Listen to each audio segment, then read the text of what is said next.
영국의 거부였던 피츠 제널드라는 사람이 있었습니다.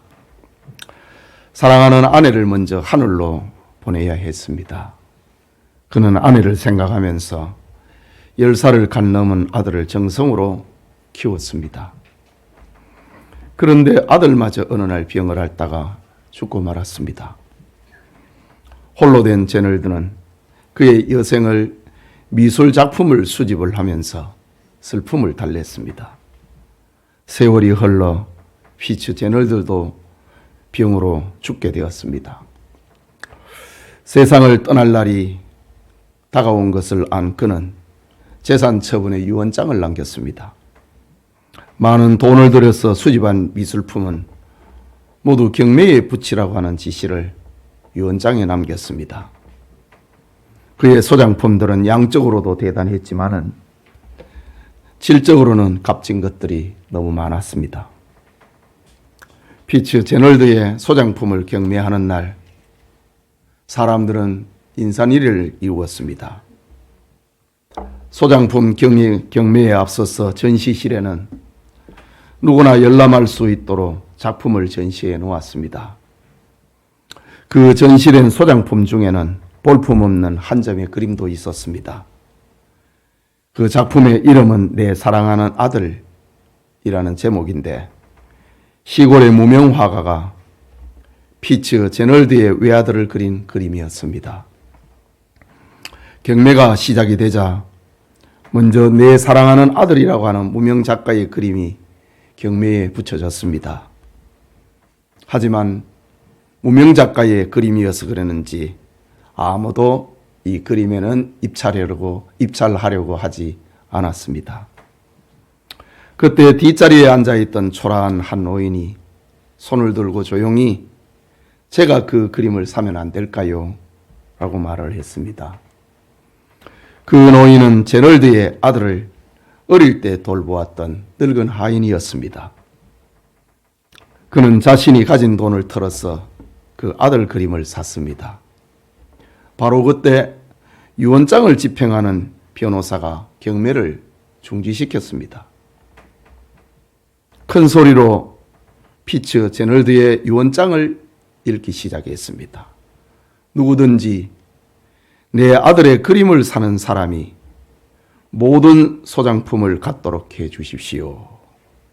이 그림을 선택하는 사람은 내가 가장 소중히 여기는 것이 무엇인지 아는 사람이니 그는 모든 것을 가질 자격이 있습니다. 라는 유언장이었습니다. 피츠 제널드는 자기가 사랑했던 아들을 기억하기를 기뻐하는 사람에게 모든 유산을 물려주기로 한 것입니다. 오늘 설교를 준비하면서 우리 인생 자체가 테스트가 아닌가라는 생각을 해보게 됩니다. 우리는 순간순간 무엇을 선택해야 되고 어떤 말을 하며 살아가느냐, 여기에 우리의 관심, 우리의 가치관, 우선순위가 다 들어있는 것입니다. 우리가 입으로는 하나님을 사랑합니다, 찬양합니다 라고 말을 하지만은 시시때때로 우리가 행동하고 선택하고 결단하는 것을 보면은 우리의 본심이 무엇인지를 하나님은 알고 계시는 겁니다. 피츠 제널드는 가장 사랑했던 자기 아들을 기억해 주는 사람에게 유산을 상속했던 것처럼 주님은 제자들에게 너희는 먼저 그의 나라와 그의 의를 구하라. 그리하면 이 모든 것을 너희에게 더하시리라 라고 약속했습니다. 물질적인 유익이나 자신의 명예나 편안함보다 먼저 하나님, 먼저 하나님의 나라, 먼저 하나님의 뜻을 구하는 사람에게 모든 것을 주시는 하나님이십니다. 오늘 성경의 요셉은 형들의 본심을 알기 위하여서 여러 차례 지금 시험을 하고 있는 중입니다. 시험의 목적은 형제들이 성숙했는지 서로에게 어떤 마음을 가졌는지라는 것이었습니다. 지난날 형들은 요셉을 시기하고 미워하여 죽이려고 했고 결국에는 을 20냥을 받고 애굽의 노예상에 요셉을 팔았던 형들입니다. 그리고 그 아버지에게는 짐승에게 물려 죽은 것 같다면서 피 묻은 옷을 아버지에게 보였던 형들입니다. 창세기 43장 앞장에서 요셉은 형들을 자기 관저에 초대하여서 정오의 만찬을 준비했습니다. 가나안 유목민 형들에게 언제 애굽 왕실의 음식을 먹어보았겠습니까? 식탁에 놓인 음식은 산의 진미로 가득합니다. 식탁은 각자의 자리에 차려졌는데 베냐민의 식탁에는 다양한 음식이 형들보다 5배나 차려지니 형들의 시선은 베냐민의 식탁과 그의 얼굴을 번갈아 가면서 쳐다봅니다. 이때 요셉은 베냐민의 얼굴을 쳐다보는 형들의 얼굴을 보았습니다. 형들은 지난날 요셉을 시기하고 질투했는데 그 버릇이 지금도 남아있는지를 확인하고 있는 겁니다. 그런데 아버지 야곱의 편애와 총리의 특별 식탁을 받은 베냐민을 형들은 시기하지 않았습니다. 43장 마지막 절을 보면은 그들이 마시며 요셉과 함께 즐거워하며 라고 했습니다. 변화된 형들의 모습을 보여주었던 것이지요. 오늘의 우리 역시 예수 그리스도를 구주로 영접을 하고 구원을 받아 하나님의 자녀가 되었습니다. 하나님의 자녀는 끊임없이 자라야 됩니다. 믿음이 자라야 됩니다. 갈수록 옛사람의 성품과 행실을 버리고 새로워져야 됩니다. 그러나 오늘 요셉은 그것으로 만족할 수 없었습니다. 이 시간 요셉의 은잔시험이라는 제목으로 창세기 강해 계속하고자 합니다. 오늘 설교의 주제는 변화입니다. 변화, 성화입니다. 모든 성도님들에게도 변화의 은총이, 성화의 은총이 임하기를 소원합니다. 먼저 형들에게 자신을 드러내지 않는 요셉을 봅니다. 본문 1절에 요셉이 그의 집 청지기에게 명하여 이르되 양식을 각자의 자루에 운반할 수 있을 만큼 채우고 각자의 돈을 그 자루에 넣고 라고 명령했습니다. 야곱의 아들들은 양식을 사기 위해서 두 번째 애굽으로 와서 총리 요셉을 대면했습니다. 이번에는 자신들이 정탐꾼이 아니라는 결백을 주장하기 위하여 총리의 요구대로 베냐민을 데리고 왔습니다. 요셉은 그들을 자기 집으로 초대하여서 풍성한 왕실 음식으로 대접했습니다. 하지만 요셉은 여전히 자신의 정체를 형들에게 밝히지 않았습니다. 사실 요셉은 형들에게 자신이 요셉이라고 말하고 마음껏 기뻐하고 즐거워하고 싶었습니다. 빨리 아버지를 모시고 와서 효도하고 아직도 흉년이 5년이나 남아있는데 애굽 땅에서 아버지를 모시고 싶었습니다. 하지만 요셉은 아직 자신의 정체를 밝히기에는 일렀습니다. 이유는 형들의 마음과 삶을 알아야 하기 때문입니다. 변화된 형들의 모습을 보아야 되기 때문입니다. 하나님의 섭리 속에 총리가 된 요셉은 형들이 죄를 회개하고 하나님의 백성으로 살게 하기 위해서 지금 요셉을 하나님께서 사용하고 계시는 겁니다. 지난날 형들은 전혀 하나님의 백성답지 못했습니다. 이런 사람들을 통하여서 어떻게 하나님의 나라를 세울 수 있겠습니까? 하나님께서는 요셉을 통하여서 형들이 자신들의 죄를 깨닫고 자기 힘으로 사는 것이 아니고 하나님의 은혜로 사는 사람이 되기를 원하신 겁니다. 요셉을 통하여서 형들을 하나님의 사람으로 만들어 가기를 하나님께서는 작정하신 겁니다.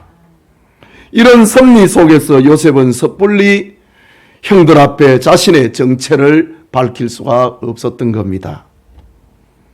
요셉은 애굽의 총리로서 형들을 엄하게 추궁을 하면서 그들이 범했던 죄를 생각나게 합니다. 하나님의 백성된 모습을 찾도록 하고 있는 겁니다. 이것은 형들에게만이 아니라 요셉 자신에게도 대단히 중요한 문제였습니다.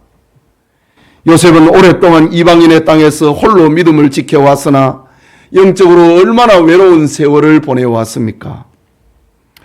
이제 하나님을 섬기는 가족을 만나게 되었으니, 하나님의 백성들을 만나게 되었으니, 하나님을 아버지라 하나님을 하나님으로 부르는 가족들을 만나게 되었으니 마음을 다하여 하나님께 예배드리고 하나님의 백성으로 살고 싶었습니다. 당시에 야곱의 집은 오늘의 교회를 상징합니다. 그런데 형들이 과연 하나님의 사람이 되었는가? 하나님의 복을 받으며 하나님의 이름을 부끄럽게 하지 아니하며 하나님을 섬길 만한 사람이 되었는가? 요셉은 그것을 알기를 원했고, 하나님께서는 요셉을 통하여서 그의 형제들을 변화시키기를 원했습니다. 만일 형제들이 지난 날처럼 서로 시기하고 미워한다면은 애굽 사람들 앞에서 온전한 가족, 온전한 교회가 될 수 없는 겁니다. 오늘날에도 교회가 세상 사람들에게 이렇게 미움의 대상이 되고 입방하여 오르는 모습을 볼 때 얼마나 부끄럽습니까? 믿음 있는 교인들이 얼마나 부끄러워합니까? 요셉도 마찬가지였습니다. 하나님을 믿는 아버지와 그의 형제들과 조카들이 애굽에 내려왔는데 불신자들 앞에서 그 가족들의 삶이 애굽인들에게 조롱거리가 된다는 것을 생각을 해보십시오. 그것은 하나님의 영광이 되지 않는 것입니다. 그래서 요셉은 형들이 과거의 죄를 회개하고 변화된 사람, 새로운 사람이 되기를 그렇게도 원하고 있는 겁니다. 이것이 하나님의 섭리고 하나님의 뜻이었던 겁니다. 여러분, 이것은 오늘날 우리에게 교회가 얼마나 소중한 것인가를 보여줍니다. 아무리 믿음 좋은 사람이라 해도 교회를 떠나서는 신앙생활을 제대로 할 수가 없습니다. 믿음이 제대로 자랄 수가 없는 것입니다. 또한 성도들이 연합하여 서로 교제하고 섬기지 않는다면 온전한 교회가 될 수 없는 것입니다. 오래전에 생명의 삶이라고 하는 잡지에서 본 칼럼인데 내용은 이렇습니다. 어떤 목사님이 교회를 떠난 어느 교인의 집을 신방했습니다. 두 사람은 벽난로 앞에 아무 말도 없이 앉아 있었습니다. 그러다가 목사님이 불집게를 집어서 난로에서 뻘겋게 달아오는 석탄 하나를 건져냈습니다. 조금 있으니까 그렇게 밝고 환하게 타오르던 석탄이 검은 재로 변했습니다. 목사님은 그것을 다시 집어들어 활활 타오르는 석탄 덩어리 속에 넣었습니다. 몇 초도 되지 않아서 그것은 다시 타올랐습니다. 잠시 후에 목사님은 그 사람과 가볍게 눈인사를 나누고 그 집을 나왔습니다. 다음 주일 교회를 떠났던 그 사람은 석탄이 혼자 나와가지고 불이 꺼지는 장면을 느꼈던지 다시 교회 공동체의 품으로 돌아왔다는 이야기입니다. 성도는 건강한 교회에 소속이 되어서 하나님의 말씀을 듣고 배움으로 믿음이 자라는 겁니다. 혼자서는 절대로 온전한 신앙인이 되지 못합니다. 하나님께서 그렇게 만드셨습니다. 그래서 연합하여서 공동체를 이루고 교회를 만들어 주신 겁니다. 형제 자매와 교제하면서 피차에 위로하고 격려를 주고받으면서 살아야 하는 겁니다. 예경사가 있으면은 친척들도 왕래를 하지만은 교인들이 찾아와서 위로하고 축하해 주는 그 과정 속에서 성도는 믿음이 자라는 겁니다. 하나님의 일에 헌신하여 참여할 수 있는 기회도 교회에서 얻습니다. 교회가 이렇게 중요하기 때문에 건강한 교회를 만나는 것은 교인들에게 너무나 중요한 것입니다. 건강한 교회에 소속이 되면 신앙생활이 힘차고 행복하고 믿음도 자랍니다. 그러나 건강하지 못한 교회에 속하면 그 영혼은 상처를 입고 믿음도 자라지 못하게 되는 겁니다. 오늘 우리는 요셉과 그 형제들의 이야기를 보면서 성장과 변화, 성화를 배워야 됩니다. 교회를 통하여서 하나님의 말씀에 바로 서고 성도들과 친하게 교제하며 하나님의 일에 즐겁게 헌신하는 성도가 되어야 되는 겁니다. 요셉은 지금 이런 교회를 만들기 위해서, 이런 가정을 만들기 위하여서 하나님이 주신 총리의 직분을 가지고 자기가 요셉이라고 하는 그것까지도 숨기면서 형들을 지금 변화시키고 있는 겁니다. 이런 은혜가 우리 교우들에게도 함께 하기를 축복합니다. 그게 둘째로 베냐민에게 누명을 씌우는 요셉입니다. 본문 2절에서 5절을 다시 봅니다. 또 네 잔 곧 은잔을 그 청년의 자루 아기에 넣고 그 양식값 돈도 함께 넣으라 하매 그가 요셉의 명령대로 하고 아침에 밝을 때에 사람들과 그들의 나귀들을 보내니라. 그들이 성읍에서 나가 멀리 가기 전에 요셉이 청지기에게 이르되 일어나 그 사람들의 뒤를 따라가서 그들에게 이르기를 너희가 어찌하여 선을 악으로 갚느냐. 이것은 내 주인이 가지고 마시며 늘 점치는 데 쓰는 것이 아니냐. 너희가 이같이 하니 악하도다 하라. 요셉은 청지기에게 말을 담아 주었습니다. 요셉은 형들과 함께 식사를 마쳤고 하룻밤을 재운 후에 이튿날 아침에 가나안 땅 아버지가 계신 집으로 돌려보냈습니다. 요셉은 청지기에게 명을 하여서 양식을 나귀의 설을 실을 수 있을 만큼 가득히 실었습니다.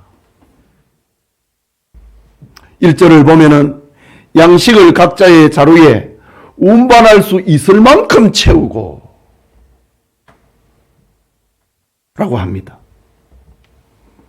또한 요셉은 아버지와 형제의 돈을 받을 수 없기에 각자의 자루에 돈을 다시 집어넣으라고 명했습니다. 요셉은 자기 신분을 노출하지 않으면서 가족들을 위해서 할 수 있는 최선의 일을 하고 있는 겁니다.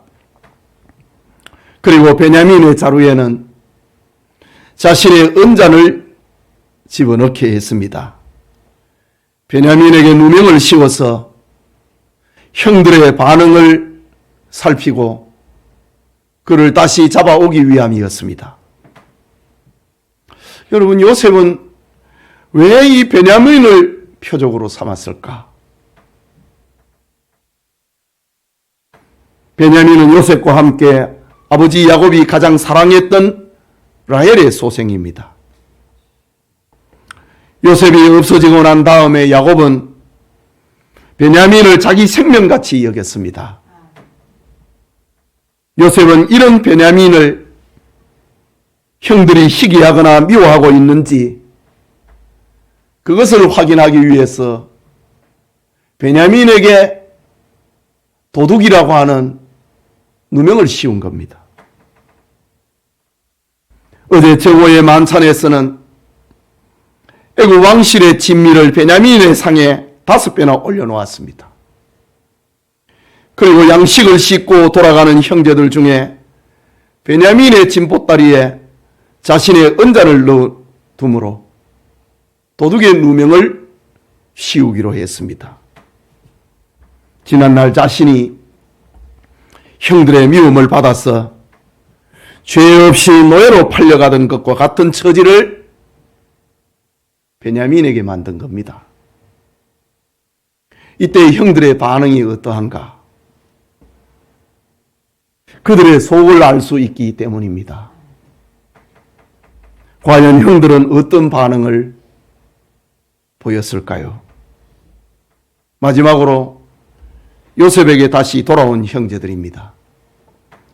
본문 4절에서 6절을 보면은 그들이 성읍에서 나가 멀리 가기 전에 요셉이 청지기에게 이르되 일어나 그 사람들의 뒤를 따라가서 그들에게 이르기를 너희가 어찌하여 선을 악으로 갚느냐? 이것은 내 주인이 가지고 마시며 늘 점치는 데 쓰는 것이 아니냐? 너희가 이같이 하니 악하도다 하라.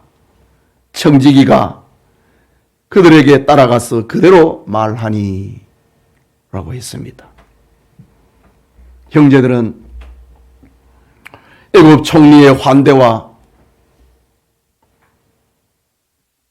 1차 기한 때 1차 양식을 사러 왔을 때 갇혔던 시므온을 석방을 하고 넘치는 곡식을 나귀의 등에 실었으니 기쁜 마음으로 가나안을 향해 출발하고 있었습니다.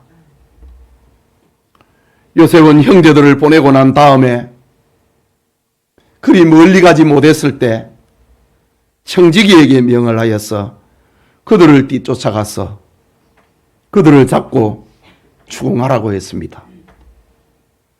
느닷없이 청지기의 신문을 받게 되니 형제들은 도대체 무슨 말을 하는 것이냐?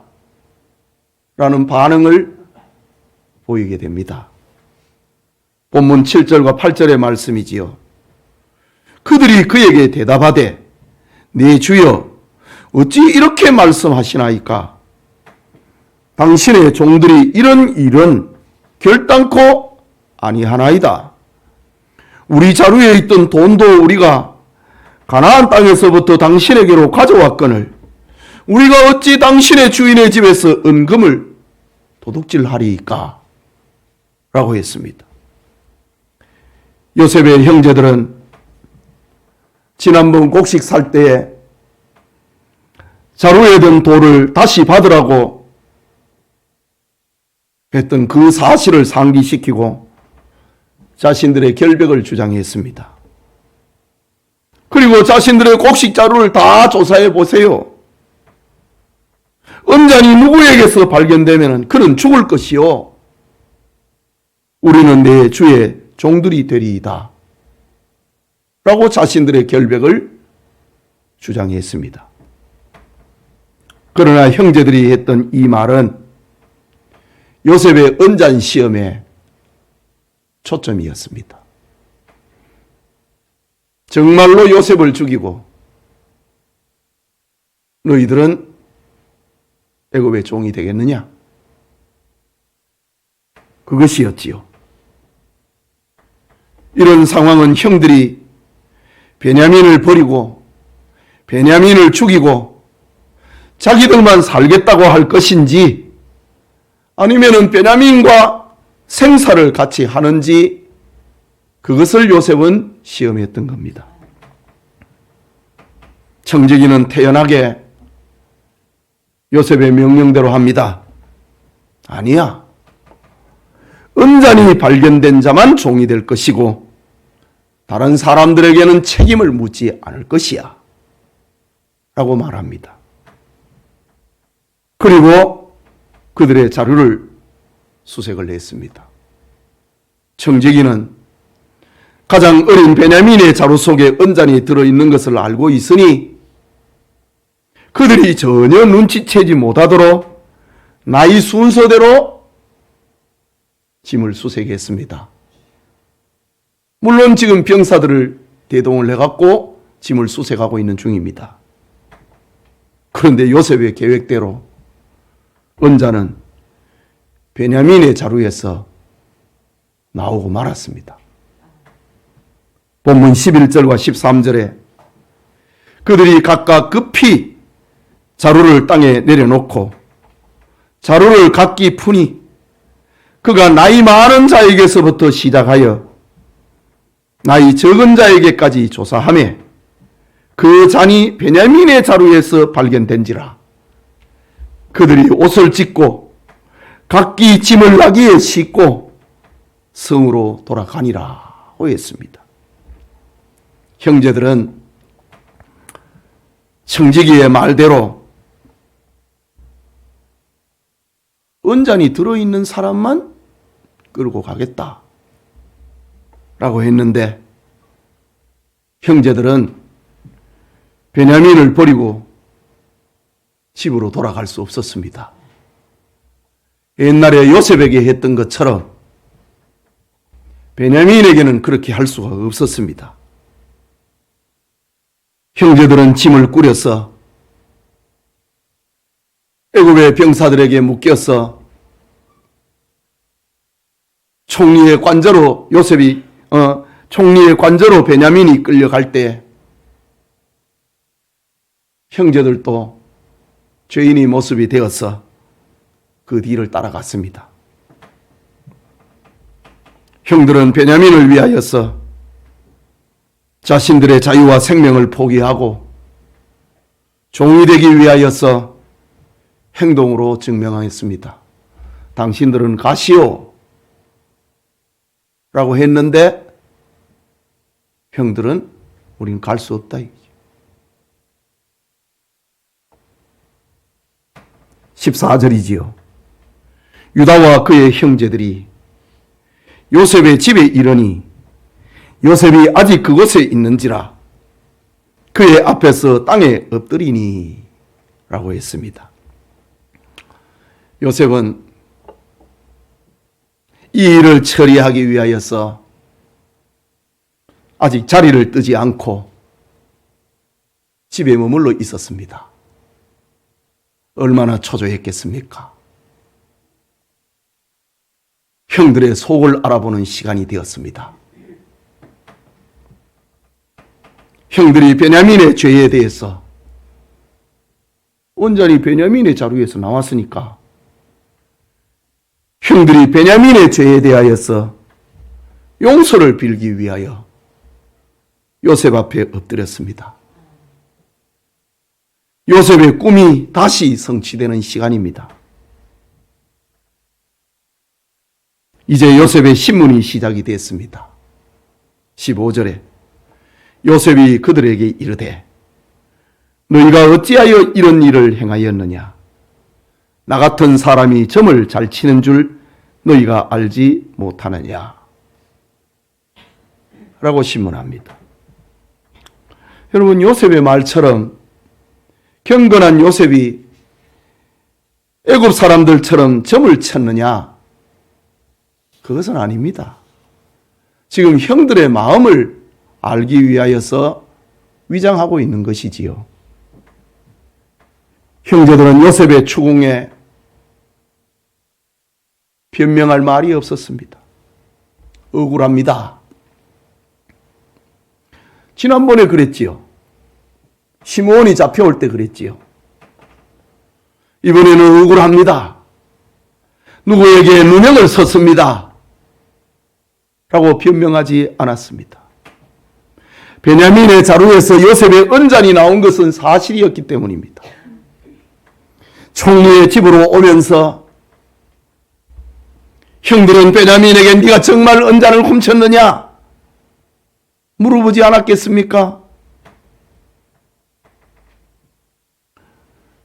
베냐민 나 안 훔쳤어 라고 말했을 것입니다. 하지만 베냐민의 자루에서 은잔이 나왔기 때문에 그들은 뭐라고 변명할 말이 없었습니다. 이 일에 대하여서 설명할 수도 없었습니다. 기가 막힌 일이 벌어졌기 때문입니다.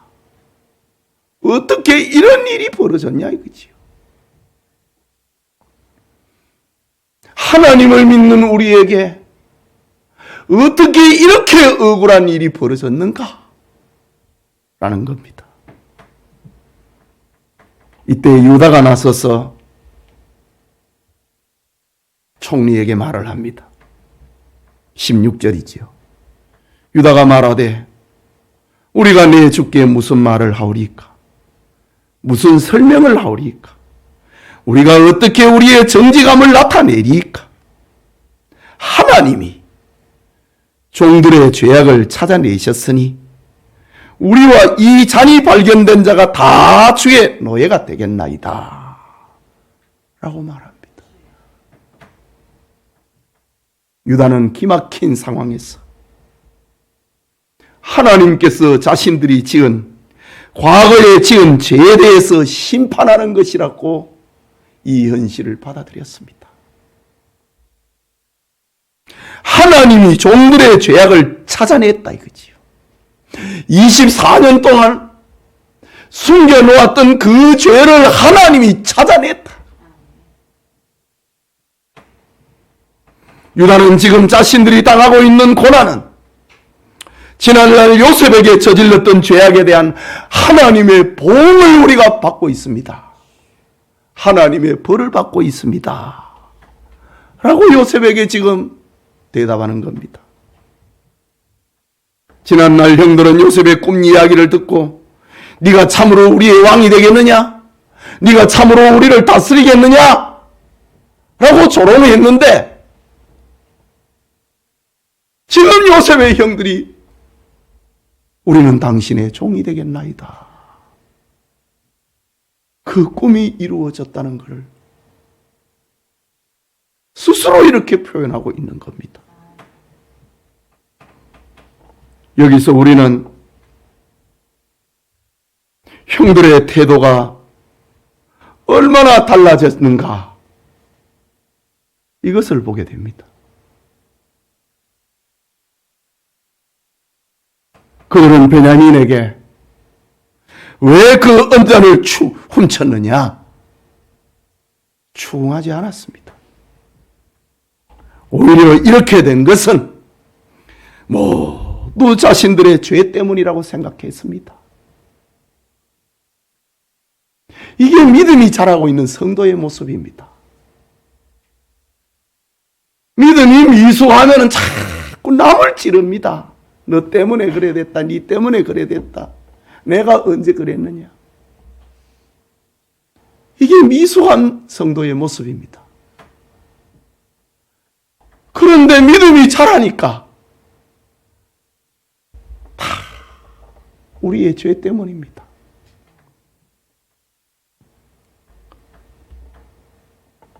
그들은 이제 죄값을 치르겠다고 말을 합니다.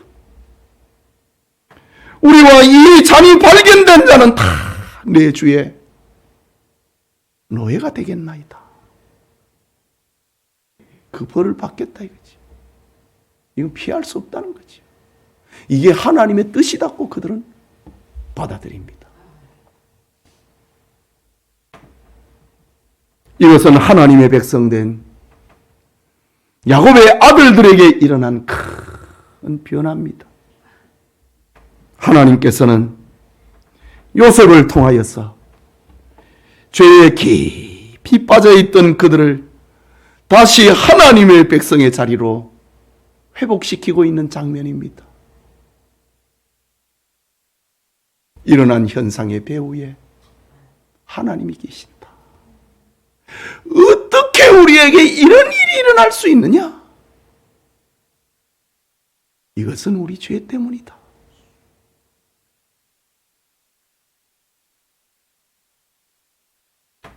무슨 말을 하오리까? 무슨 설명을 하오리까? 우리가 어떻게 우리의 정직함을 나타내리까? 하나님이 우리의 죄악을 찾아내셨나이다. 숨겨놓고 숨겨놓았던 24년 전의 그 죄를 하나님이 찾아냈다 이거지.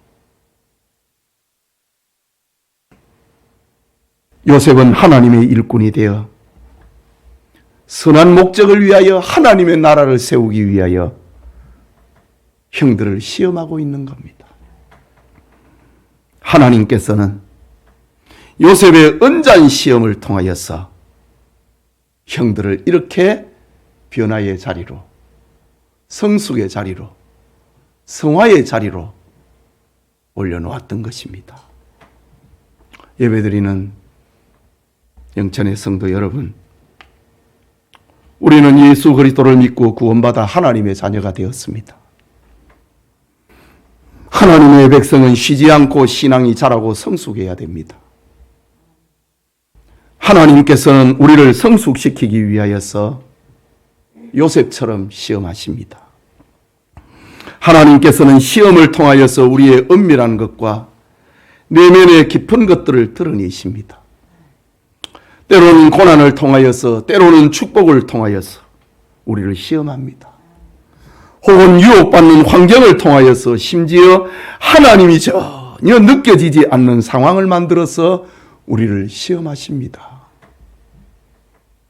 하나님께서 시험하실 때 우리는 자신의 믿음을 증명해 보여야 됩니다.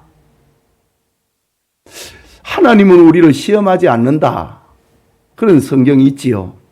그 성경은 우리를 망하게 하지 않는다는 그런 말이고, 우리를 테스트하는 것은 늘 하는 겁니다. 하나님이 아브라함을 시험해서 독자 이삭을 번제로 바치라고 했지 않습니까? 지금 요셉을 하나님께서 13년 동안 보디발 총리의 집에 넣어가지고 하나님께서 요셉을 시험했지요. 그리고 지금 총리가 되었을 때는 요셉을 통해 갖고 지금 그의 형제들을 테스트하고 있는 겁니다. 하나님께서 우리를 시험하실 때 우리는 우리의 믿음을 나타내야 됩니다. 자신의 모습을 돌아보며 죄를 깨닫고 회개해야 됩니다. 하나님께서는 이런 것들을 통하여서 우리의 믿음이 자라게 하시는 겁니다. 우리를 하나님의 백성답게 변화시키는 것이지요. 하나님께서는 특별히 우리를 성숙시키기 위하여서 교회를 사용하십니다. 이것을 우리는 성화라고 부릅니다. 성화는 성령님과 우리 자신의 공동사역입니다. 성화는 하나님께서 도와주셔야, 성령께서 도와주셔야 가능합니다. 성령께서 도와주시지 아니하면 성화는 불가능합니다. 그러나 우리가 성화에 힘쓰지 아니하면 성령의 도우심도 없습니다. 나의 의지와 노력이 없이 우리의 믿음은 자랄 수 없다는 말입니다. 그래서 기독교 교리를 공부를 할 때 성화는 신인 합동작용이다, 하나님과 성도의 공동작품이 바로 성숙, 변화, 성화이다 라고 말하고 있는 것이지요. 나의 의지와 노력이 없이 우리의 믿음은 자라지 않습니다. 예수를 믿으면 세월이 지나면 믿음이 자라고 인격이 변화되는 것이 아닙니다. 내가 사모하고 내가 힘쓰고 내가 노력할 때 성령께서 나를 도와주셔서 성숙의 자리로, 성화의 자리로 변화시켜 주시는 겁니다. 지금 유다가 그렇고 요셉의 형들이 그러는 겁니다.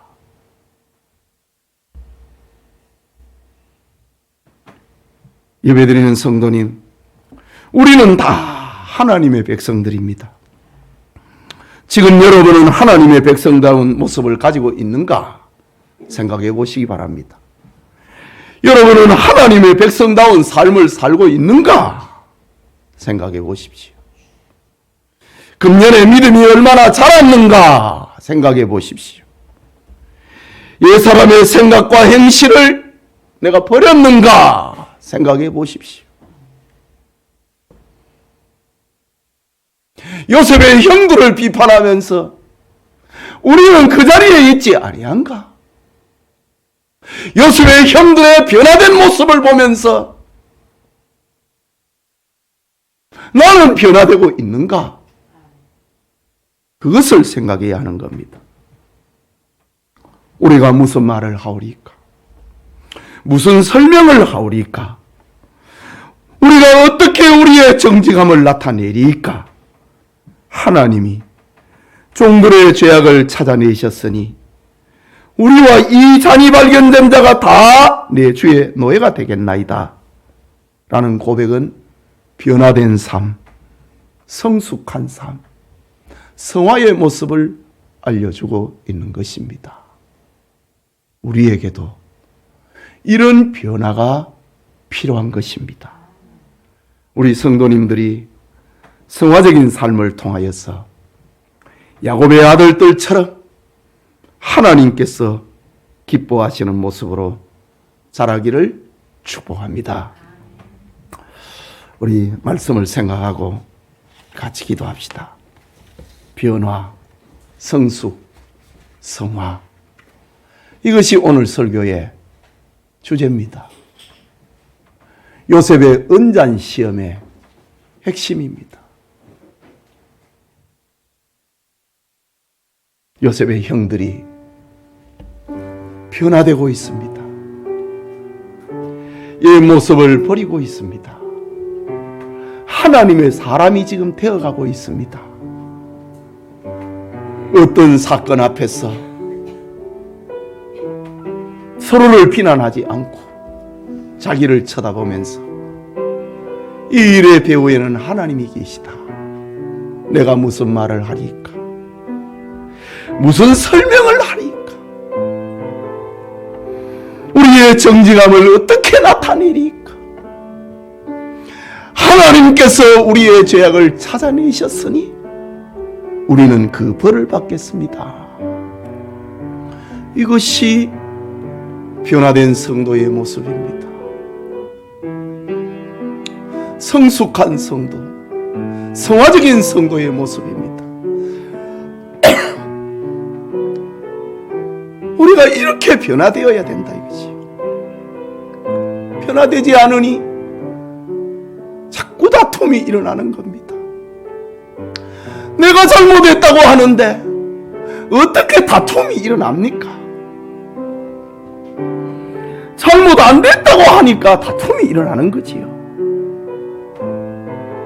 가정에도 그렇고 친구 관계도 그렇고 우리의 인간관계도 그렇고 교회 생활도 그렇습니다. 자라야 됩니다. 변화되어야 됩니다. 성숙해야 됩니다. 하나님을 본받아야 됩니다. 이런 은혜가 있기를 위해서 기도합시다.